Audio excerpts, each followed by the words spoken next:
ये अमेरिकी गैंग में शामिल होने के लिए एक जरूरी टेस्ट है बॉस। हट्टा कट्टा आदमी तुरंत डर गया और उसने जल्दी से पिस्तौल छीन ली, क्योंकि वो इतने हिम्मत वाले साथी को खोना नहीं चाहता था। दोस्तों, आपने सही देखा, जो एक मुक्के से कार का शीशा तोड़ सकता है और एक लात में एयरबैग बाहर निकाल सकता है, वो बड़ा आदमी जैक 1 साल बाद अपनी जैक रीचर सीजन 3 के साथ वापस आ गया है। तो चलिए अब दोस्तों शुक के साथ जैक के उस रोमांचक और खतरनाक सफर पर चलते हैं। जैसा कि सब जानते हैं, आजाद परिंदे जैक के साथ वो जहां भी जाता है वही तरह तरह की मुसीबतें खड़ी हो जाती है। बेशक इस बार भी कुछ ऐसा ही हुआ, और मुसीबत कोई छोटी मोटी नहीं थी। उस दिन जैक सफर के खर्च के लिए सालों से संजो कर रखे गए विनाइल रिकॉर्ड बेचने वाला था। तभी उसने पीछे मुड़कर देखा और उसे कुछ गड़बड़ लगी। इतने शानदार यूनिवर्सिटी कैंपस में इतनी खटारा गाड़ी कैसे आ सकती है? ध्यान से देखने पर उसे गाड़ी का ड्राइवर थोड़ा घबराया हुआ लगा। जैक को अभी शक हो ही रहा था कि तभी वैन का ड्राइवर अचानक हरकत में आ गया। जैक का शक एकदम सही था। वैन का ड्राइवर सच में कुछ गड़बड़ कर रहा था और उसका निशाना बिल्कुल साफ था। कार में बैठा वो घुंघराले बालों वाला लड़का। उसने बिना कुछ सोचे समझे भारी चीज से कार का शीशा तोड़ दिया। दरवाजा खोलकर उसने तुरंत एक स्टन ग्रेनेड अंदर फेंक दिया। एक डिटेक्टिव होने के नाते जैक चुपचाप तमाशा नहीं देख सकता था। वो अपनी पुरानी रिवॉल्वर लेकर सीधा बाहर भागा। वो गोली चलाने ही वाला था कि तभी सामने वाले ने बाजी मार ली। लेकिन जैक बिल्कुल शांत था, क्योंकि उसे पता था कि वो उसके पास से होकर ही गुजरेगा। और बिल्कुल वैसा ही हुआ। जैसे ही लुटेरा उसकी तरफ तेजी से आया, जैक ने फुर्ती से छलांग लगाई और बिल्कुल सही मौके पर गोली चलाकर उसका टायर फाड़ दिया। लुटेरा तुरंत बाहर निकला ताकि मुकाबला कर सके, लेकिन जैक ने उसे एक ही गोली में ढेर कर दिया। ये देखकर घुंघराले बालों वाले लड़के के होश उड़ गए। वो अभी दहशत में ही था कि जैक ने उसे खींचकर गाड़ी से बाहर निकाल लिया। लेकिन जैसे ही वो उस लड़के को वहां से जल्द ले जाने वाला था, तभी एक पंगा हो गया। सही सुना आपने, जैक ने अपनी सटीक और जोरदार गोली से वहां आई बैकअप पुलिस को भी ऊपर पहुंचा दिया। दोनों उसी वक्त सन्न रह गए और समझ गए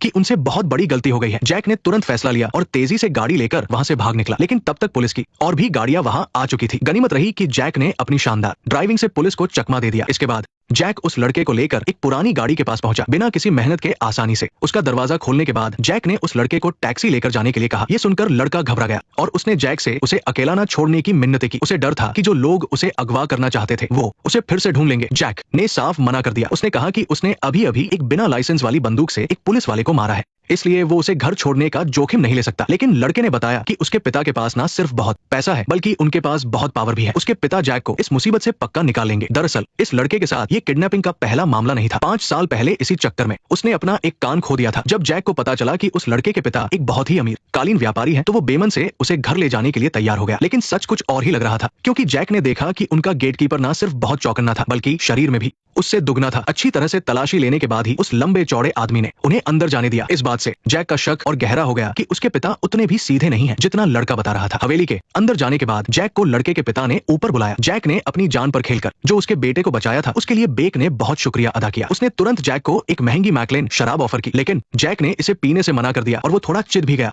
जैक के इस रवैये से बेक को भी बुरा लगा, लेकिन आखिरकार उसने उसके बेटे की जान बचाई थी, इसलिए जैक की परेशानी दूर करना उसकी जिम्मेदारी थी। लेकिन उससे पहले वो काफी सावधान भी था। उसने जैक से इस तरह सवाल पूछे जैसे वो उसका पूरा इतिहास जानना चाहता हो। आखिरकार जब जैक ने देखा कि उसे अभी भी शक है, तो उसने सीधा मेज पर रखा गिलास उठाया और बेक को अपने साफ फिंगरप्रिंट दे दिए। जैक कि इस हरकत से बेक थोड़ा शर्मिंदा हुआ और तुरंत सफाई देने लगा। अगर कहा जाए कि बेक सिर्फ एक कालीन व्यापारी है, तो जैक इस बात पर कभी यकीन नहीं करेगा, क्योंकि कुछ ही देर में उन्होंने जैक के फिंगरप्रिंट से उसका पूरा इतिहास खंगाल लिया। बेक जैक का ऐसा शानदार रिकॉर्ड देखकर हैरान रह गया। वेस्ट पॉइंट मिलिट्री अकादमी से ग्रेजुएट, स्पेशल इन्वेस्टिगेशन टीम में रह चुका और अनगिनत खतरनाक मुजरिमों को पकड़ने वाला अफसर, फिर भी उस गेटकीपर को यही लग रहा था कि जैक सिर्फ नाम का ही डिटेक्टिव है। उस आदमी के इस तरह मजाक उड़ाने पर जैक ने भी उसे करारा जवाब दिया। बेक ने देखा कि माहौल गर्म हो रहा है, तो उसने तुरंत बात बदलते हुए कहा कि उनके पास आदमियों की कमी है और उन्हें कुछ खतरा भी है, इसलिए वो चाहता था कि जैक उनके साथ काम करे। लेकिन इससे पहले जैक को एक छोटा सा टेस्ट देना होगा, और वो टेस्ट है रशियन रूलेट, जिससे ये साबित हो सके कि उसमें हिम्मत है या नहीं और वो हुक्म मानता है या नहीं। ऐसे में जैक के पास कोई और रास्ता नहीं था। उसने मेज पर रखी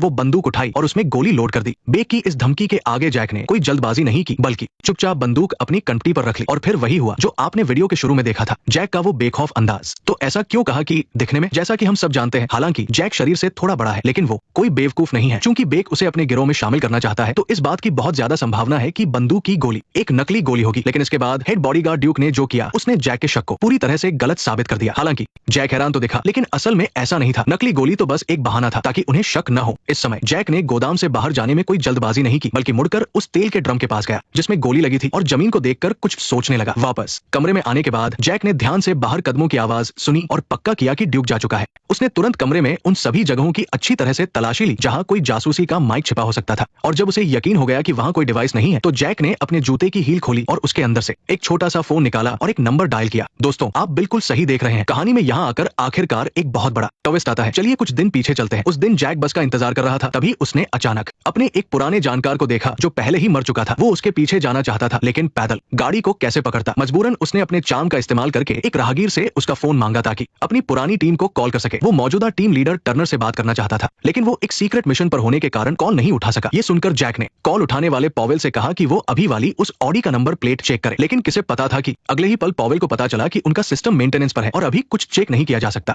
इसलिए जैक, जो कभी मोबाइल फोन इस्तेमाल नहीं करता, उसने पॉवेल को अपने मोटल का नंबर दिया और कहा कि जैसे ही कुछ पता चले वो उसे तुरंत कॉल करे। लेकिन पूरी दोपहर बीत गई, जैक को कोई कॉल नहीं आया, बल्कि फेडरल एजेंट्स ने उसका दरवाजा खटखटा दिया। जैक हमेशा से सावधान रहता था, उसने तुरंत खतरे को भांप लिया और खिड़की से कूदकर भाग गया और अपना सबसे प्यारा टूथब्रश ले जाना भी वो बिल्कुल नहीं भूला। लेकिन वो 2 कदम भी नहीं चला था कि एक महिला एजेंट ने उसे पकड़ लिया। तो एक कानून मानने वाले अच्छे नागरिक की तरह जैक को उनके साथ बैठकर बात करनी पड़ी। दरअसल पॉवेल जब नंबर प्लेट चेक कर रहा था, तब उसने फेडरल सिस्टम का अलार्म ट्रिगर कर दिया, क्योंकि वे लोग चुपचाप कारपेट बिजनेसमैन बे की जांच कर रहे थे और वो ऑडी गाड़ी ही बे को एक बड़े ड्रग डीलर से मिलवाने ले जा रही थी। इसलिए उन्होंने पॉवेल को धमकाकर जैक को ढूंढ निकाला, जो मोटल में कॉल का इंतजार कर रहा था। और वे जैक के पास इसलिए आए थे क्योंकि उन्हें पता था कि जैक एक बहुत ही शानदार मिलिट्री पुलिस अफसर है, इसलिए उन्हें जैक की मदद चाहिए थी ताकि वे सब मिलकर बेक जैसे खतरनाक ड्रग डीलर को बर्बाद कर सके। ये सुनकर जैक को लगा कि वे पागल हो गए हैं। वो उठकर जाने लगा। भाई, तुम्हें तो आधी बात भी नहीं पता, मुझे जानना भी नहीं है। कम से कम तुम मेरे लिए कुछ कर सकते हो, तो बताओ मैं तुम्हारे लिए क्या कर सकता हूँ। लंदन और वर्जीनिया के आसपास का मेडिकल रिकॉर्ड चेक करो। इस साल का हम क्या ढूंढ रहे हैं? एक 40 साल का एशियन अमेरिकन जिसके सिर में गोली लगी थी, ऊंचाई से गिरा था और मर गया था। देखो, तुम फेडरल एजेंट हो, कुछ भी मिले तो मुझे कॉल करना, शायद फिर हम बात कर सके कि तुम्हें क्या चाहिए। अब जैक की मदद पाने के लिए फेडरल एजेंट सोफी ने खूब ओवरटाइम किया और बहुत ही जल्द उसने वो सारी जानकारी निकाल ली जो जैक को चाहिए थी। दरअसल जेवियर नाम का ये आदमी मिलिट्री इंटेलिजेंस का एक गद्दार था। जब वे जेवियर को पकड़ने गए तो पता चला कि वो इस दुनिया से पूरी तरह गायब हो चुका है। कल तक जैक को यही लगता था कि वो मर चुका है, लेकिन वो अभी भी जिंदा था और उसके गायब होने की वजह ये थी कि उस समय किसी ने उसके सिर में गोली मारकर उसे पहाड़ी से नीचे गिरा दिया था। फिर समुद्र किनारे कचरा बीनने वालों को वो मिला और एक डॉक्टर ने उसे मौत के मुंह से बाहर निकाल लिया और अब वो फिर से उस ड्रग डीलर बेक के साथ मिल गया है। इसलिए सोफी ने कहा कि उन्हें अभी एक साथ मिलकर काम करना चाहिए ताकि वे उन्हें सजा दिला सके। चूंकि दोनों का मकसद एक ही था, तो जैक भी सोफी की बात मान गया। इसके बाद हुई बातचीत से जैक को पता चला कि बेक के बारे में और जानकारी निकालने के लिए उसने अपने एक जासूस को बेक के गोदाम में काम पर लगाया था। लेकिन एक दिन जब वो लड़की उसे बेक की हरकतों के बारे में बताने वाली थी, तभी वो अचानक गायब हो गई। मुझे लगता है कि किसी साइको ने उसे किडनैप कर लिया है। वो 20 साल की है, लेकिन अभी भी एक बच्ची है। उसने ये ड्रेस पहनी हुई थी मेरे छोटे भाई और दोस्त की तरह। तुम मुझे ये कपड़े क्यों दिखा रही हो? क्योंकि तुम्हें पता होना चाहिए कि वो कैसी दिखती है। मैं तुम्हें इस मिशन में इसलिए जोड़ रही हूँ ताकि हम उसे ढूंढ सकें। इसलिए उन चारों ने मिलकर कहानी की शुरुआत में दिखाए गए उन सभी जबरदस्त सीन्स की प्लानिंग की ताकि गाड़ी में बैठे बॉडीगार्ड कुछ न कर पाए। हैंडसम जेफ ने जानबूझकर गाड़ी में एक स्टन ग्रेनेड फेंका था और बेक का पूरा भरोसा जीतने के लिए जैक ने जो पहली 5 गोलियां चलाई थी वो बिल्कुल असली थी। जब हैंडसम लड़के और मोटे की बारी आई तो उन्होंने नकली गोलियां चलाई और उनके शरीर पर जो असली लगने वाले घाव थे वो भी पहले से प्लान किए गए थे। शुरुआत में जैक के असली गोलियां इस्तेमाल करने के आइडिया के मोटे लड़के ने खिलाफ था। अगर वो गलती से भूल गया कि कौन सी गोली नकली है तो उसकी तो वही मौत हो जाती। लेकिन इसके बाद जैक ने जो किया, उसने मोटे लड़के की बोलती ही बंद कर दी और यही वजह है कि जैक खुद के साथ इतनी सख्ती से पेश आ रहा था और फिर भी बिल्कुल भी घबरा नहीं रहा था। रही बात उसके जूते में छिपे उस छोटे फोन की, तो वो भी सोफी नहीं जैक के लिए खास तौर पर तैयार किया था। उसमें कोई सिम कार्ड नहीं था, वो सीधे सैटेलाइट से जुड़ा था और उसे ट्रैक करना नामुमकिन था। जैक ने बताया कि भले ही अभी जेवियर का कोई सुराग नहीं मिला है, लेकिन उसे गोदाम में एक तहखाना मिला है, शायद वहाँ कुछ बहुत जरूरी जानकारी मिल जाए, कोई गड़बड़ न हो। इसलिए जैक रात के 3 बजे तक इंतजार करता रहा, क्योंकि दरवाजे पर ताला लगा था, इसलिए उसे खिड़की से ही जाना पड़ा। लेकिन जब वो किनारे किनारे नीचे उतरने ही वाला था, तभी जैक का पैर फिसल गया। गनीमत रही कि कुछ बुरा नहीं हुआ, उसने समय रहते खुद को संभाल लिया। इसके बाद उसने अपनी अच्छी हाइट का फायदा उठाया और आराम से छत से एक-एक मंजिल करके नीचे जमीन पर आ गया, ये पक्का करने के बाद कि आसपास सब ठीक है। जैक उसी गोदाम में गया जहां वो दिन में था। जल्द ही उसे फर्श पर तहखाने का रास्ता मिल गया, लेकिन तहखाने में जाने के बाद उसने देखा कि यहाँ एक बेड और आधी प्लेट खाने के अलावा कुछ भी नहीं था। लेकिन जैसे ही जैक वहां से जाने वाला था, तभी उसे बेड के नीचे एक बहुत ही जरूरी सुराग मिला। रुई दीदी, मैं रेस्टोरेंट में हूँ। रुई दीदी है क्या? नहीं, वो। नेक्स्ट पार्ट देखने के लिए वीडियो को लाइक करो।